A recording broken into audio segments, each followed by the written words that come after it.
Bonjour, aujourd'hui nous allons parler des problèmes de ménisque ou de genou.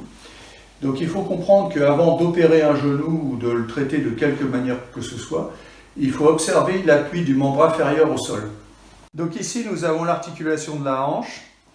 Suivant que l'articulation de la hanche est en rotation vers l'intérieur, donc ici vers l'intérieur ou vers l'extérieur, c'est-à-dire comme ça, nous voyons bien que cela modifie l'axe du genou. Donc ce qu'il faut comprendre, c'est que le genou est l'interface entre d'une part le fémur et l'articulation de la hanche, d'autre part le tibia et le pied.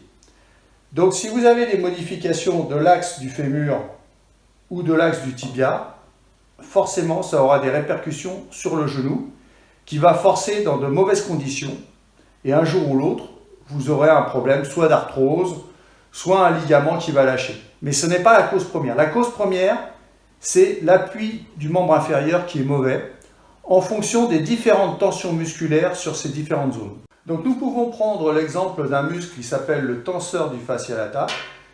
Ce muscle, le voici. Donc il fait faire une rotation médiale, c'est-à-dire vers l'intérieur au fémur, et il fait faire une rotation vers l'extérieur du pied. Donc on comprendra que dans ces cas-là, le ménisque, qui sert d'interface entre les deux, va être en tension permanente. Là, nous avons un exemple de tenseur du fascia lata qui est trop tendu. Donc nous voyons la pointe de pied qui part vers l'extérieur et le genou qui part vers l'intérieur. Donc on comprendra qu'il y a des tensions absolument anormales sur le genou. Donc ici, nous avons un muscle qui s'appelle le muscle poplité. Le muscle poplité fait faire une rotation vers l'intérieur au tibia et une rotation vers l'extérieur au fémur. Donc il va contrebalancer l'action du tenseur du fascia lata. Donc beaucoup de problèmes de genoux vont être liés à ce jeu faussé entre le tenseur du fascia lata et le muscle poplité. Donc le traitement va consister, si vous avez la pointe de pied qui part vers l'extérieur, en un renforcement du muscle poplité et un étirement du tenseur du fascia lata. Donc pratiquement, je vais vous montrer le renforcement du muscle poplité.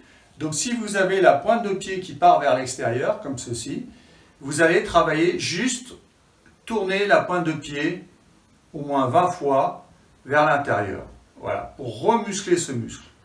D'autre part, il va falloir faire un étirement du fascia lata. Donc une tension du tenseur du fascia lata, vous allez ressentir une contracture ici. Vous allez sentir que votre bassin part légèrement vers l'avant de ce côté-là, vers l'avant et le bas. Vous aurez la pointe de pied qui va partir vers l'extérieur et donc le fémur qui va partir en rotation vers l'intérieur. Donc si vous avez ces symptômes, je vous conseille d'étirer le tenseur du fascia lata. Je vais vous montrer exactement comment faire.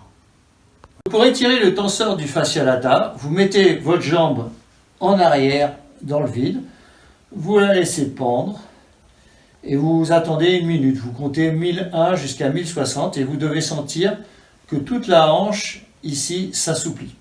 Donc on peut considérer que les problèmes de genoux et de ménisque sont liés avant tout à des chaînes musculaires, donc qu'il faudra traiter avant de faire une autre thérapeutique. Si vous avez des questions, contactez-moi. Merci pour votre attention et à bientôt.